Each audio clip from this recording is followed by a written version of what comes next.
It's my privilege and challenge now to ground what we have just heard from Professor Simopoulos in some of the more clinical implications and applications. I will tell you by way of introduction that we think part of the challenge is that we have the language backwards. I'm a doubly board certified pathologist, and most of the language that we have in practical clinical medicine today is the language of dis-ease rather than the language of health. For example, inflammation, I was taught, was a fire to be fought. Look at the physiology and you find repair deficit, an opportunity to heal. So the words matter.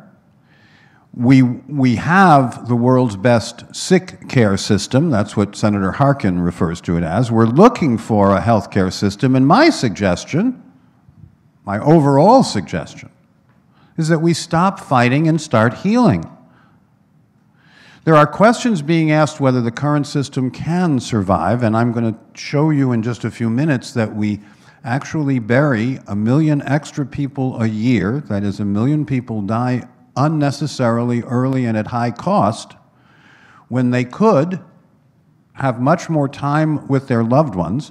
And yes, at least for most of us, life is a mortal event, but as my friend Amory Levin says, I want to die as late as possible and as young as possible. And Bob Dylan put it in a fairly good frame for us, I believe. Now, this is not a chart we made up, but it shows you from 1960 until the current, the change in both how much money and what percent of annual national wealth is devoted to sick care. And the significance is that in 1960, America spent 6% of its national wealth each year, so did Japan. In Japan, a decision was made that doctors would receive 6% of the national health each year, and they would figure out how to allocate that in regard to health care.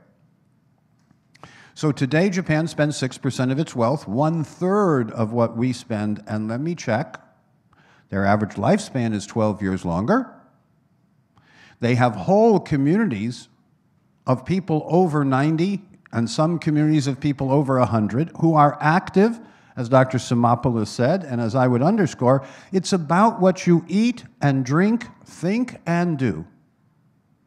And within that, there is huge opportunity. We can call it wellness, we can call it petunias, but whatever it is, there is a global awakening that waiting until you have the signs and symptoms of ill health is just too late, too expensive, and let me check, among other things, unsustainable. As Uwe Reinhardt, the Princeton economist, points out, if we continue on the current trajectory within a generation, everyone will be in a hospital bed taking care of the person next to them. That doesn't feel sustainable to me. So what would a patient-centered healthcare system and practice look like? Well, it would start with, don't fight about the diagnosis or the symptoms. Find the needs that are unmet, the essential nutrients and other essential factors that people don't get enough of, that they need because of their individuality, and do that functionally. And then start thriving in practice through applied 21st century science. There is global evidence. I'm often asked, is there any real science behind this? And my answer is, how many 100 review articles or peer-reviewed articles would you like me to send you? Because we don't actually need more studies, we need to apply the wisdom and knowledge that we already have and don't often enough apply. Now, this is an Ohm gym in our backyard in New Jersey. This is my son, Sky, who is a part-time body worker, part-time farmer, part-time clown, and he's showing me how to stretch. Now, he does that just fine. I do stretch. I stretch for 5 minutes in the bed before I go to sleep and 5 minutes in the morning when I wake up. I stretch during the day. Do I get in that Ohm gym? No. Because he's more flexible and limber, and I just might break. But I do want you to know that I have rehabilitated myself from a number of things, including metabolic syndrome and insulin resistance, including my infrastructure, which means my right knee, my left shoulder, my back. And I did it all through nature, nurture, and wholeness. And not once was there an interventional therapy. Not once was there a symptom suppressive therapy. And guess what? It took some perseverance and perspiration. Because knowing is one thing, doing is a different thing. I had to care enough about myself to look deeply about whether I wanted to continue to evolve, what I wanted to continue to lead in this area of what we'd call integrative, comprehensive, personalized medicine. And I decided I did. So I'm 1/3 lighter than I was just a few years ago. I don't need the extra 60 pounds that I had accumulated over the years, thinking that I was eating well, but with little concept of portion control, and thinking that a Caesar salad was a good thing for dinner. Well, heaven forfend. Now here we have a very fine colleague, Elliot Fisher. He's inherited the Dartmouth Atlas. They keep the database for Medicare, and he's one of the people that I asked to critique the 1 million lives a year that we can save, and he, and among others, has confirmed that we have a huge opportunity. And here's some data, and I apologize for this, but I am an old professor, so here's some data. And I call your attention in particular to the blue line near the bottom. It shows the top 10 causes of death, which account for just about 1.9 million deaths a year. And then we have some categories like diabetes, the healthcare system, and malnutrition. And we can calculate a minimum of 500,000 deaths a year from the complications of diabetes. Now, diabetes kills and diabetes costs, but diabetes is a choice. If you keep your blood sugar between 80 and 110, you're still a diabetic, but you're in remission and you don't get the consequences. David Rodbard showed that at NIH many, many years ago when I was still at the clinical center, and others have validated that since. So 500,000 excess deaths from the complications, mostly cardiovascular and stroke, of diabetes. And then we calculate that the healthcare system is so stressful on financial and emotional aspects of some people that there's 250,000 deaths a year due to the healthcare system's consequences. And then another 250,000 people who die from malnutrition. In America? Well, yes, this is in America. And I don't know if any of you have recently been to a hospital, but can you get a healthy meal on request in a hospital? What people tell me, unfortunately I don't go in hospitals very often either as a patient or as a doctor, but what people tell me is they have to bring healthy food into the people who are in the hospital, then they have to sit next to their bed to make sure that the person is properly cared for. How could we waste 1 million productive lives a year?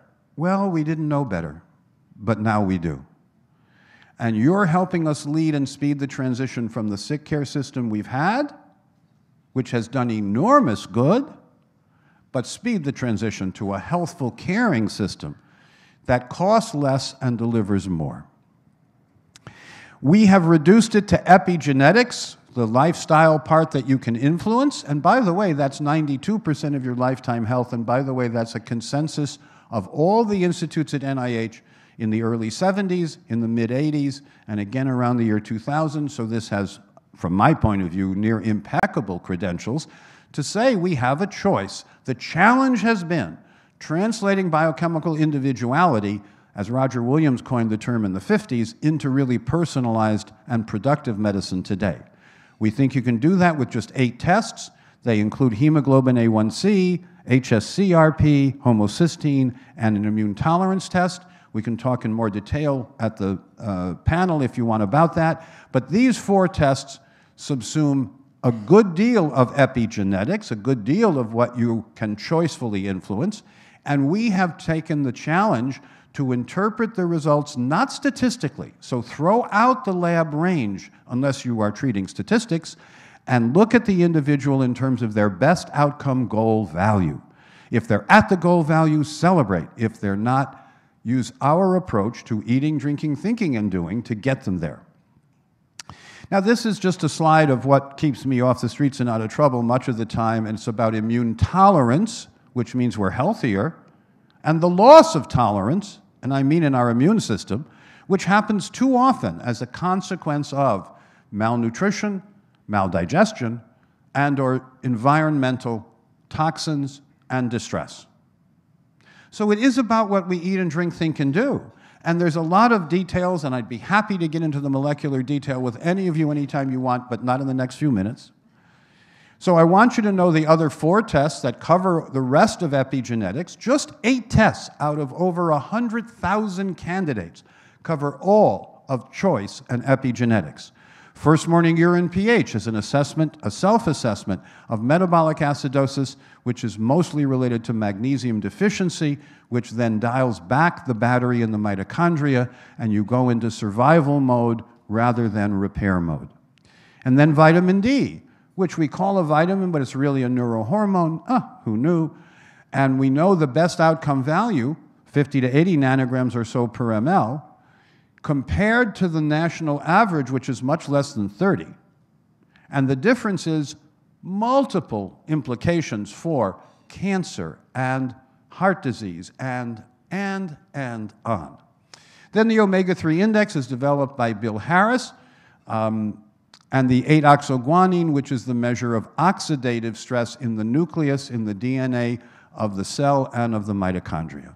Just these 8 tests, which can be obtained and interpreted at higher precision, which means very applicable to the individual, and we recommend these as the starting place for a truly functional and integrative approach to healthful caring. So, proactive, personal, predictive, primary prevention. P5, P4, it's all okay. Predictive biomarkers at their goal value, PBGV, if you like acronyms. Predictive biomarkers, the ones that cover all of epigenetics, and their best outcome goal values. So epigenetics does matter. And there are measurable opportunities. You can show $3 to $10 of savings in 3 to 4 years by implementing these specific approaches in the workplace, in the home, and the school. So we are speeding the transition from sick care to healthful caring. We want to stop fighting with illness to prosper long and well.